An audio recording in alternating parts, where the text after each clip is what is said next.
हिमाचल प्रदेश में छात्रों की छात्रवृत्ति से जुड़ा एक बड़ा मामला सामने आया है, जिसने हजारों विद्यार्थियों और उनके अभिभावकों की चिंता बढ़ा दी है।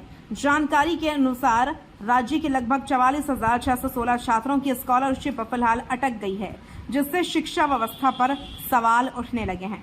यह मामला हिमाचल प्रदेश से जुड़ा है, जहां विभिन्न सरकारी योजनाओं के तहत दी जाने वाली छात्रवृत्ति राशि समय पर लाभार्थियों तक नहीं पहुंच पाई है। बताया जा रहा है कि तकनीकी और दस्तावेजी प्रक्रिया में खामियों के कारण यह स्थिति उत्पन्न हुई है। इस पूरे मामले में शिक्षा विभाग की ओर से कहा गया है कि स्कॉलरशिप वितरण में देरी का मुख्य कारण आधार सीडिंग की प्रक्रिया का पूरा न होना है। कई छात्रों के बैंक खातों और आधार विवरण का सही तरीके से लिंक न होने के कारण भुगतान अटक गया है।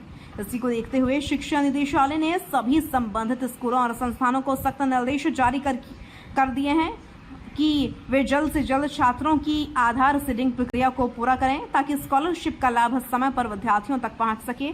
साथ ही जिन छात्रों के दस्तावेज अधूरे हैं, उन्हें भी तुरंत अपडेट करने के लिए कहा गया है। इस प्रक्रिया में unique identification authority of India की भूमिका भी अहम मानी जा रही है, क्योंकि आधार सत्यापन और लिंकिंग की पूरी व्यवस्था इसी प्रणाली के तहत आती है।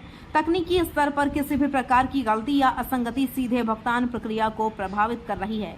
शिक्षा विभाग के अधिकारियों का कहना है कि सरकार की मंशा स्पष्ट है कि किसी भी छात्र को छात्रवृत्ति से वंचित न रखा जाए, लेकिन तकनीकी खामियों के कारण अस्थायी रूप से यह समस्या उत्पन्न हुई है। जैसे ही आधार सीडिंग और डेटा सत्यापन पूरा होगा, रुकी हुई राशि को जल्द जारी किया जाएगा।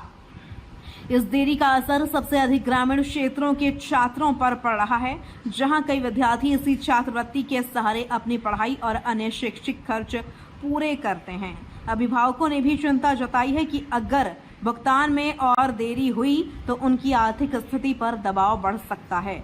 शिक्षा विशेषज्ञों का मानना है कि डिजिटल प्रणाली को लागू करने से पारदर्शिता तो बढ़ी है, लेकिन तकनीकी खामियों और डेटा मिलान की समस्याओं के कारण ऐसी स्थिति समय समय पर सामने आती रहती है। इसलिए आवश्यक है कि स्कूल स्तर पर ही सभी दस्तावेजों की सही तरीके से जांच की जाए। फिलहाल विभाग ने सभी जिलों को निर्देश दिए हैं कि इस प्रक्रिया को प्राथमिकता के आधार पर पूरा किया जाए, ताकि छात्रों को जल्द से जल्द उनका हक मिल सके।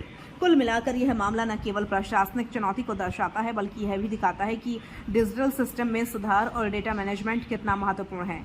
आने वाले दिनों में स्थिति सुधरने की उम्मीद जताई जा रही है, जिससे हजारों छात्रों को राहत मिल सकेगी।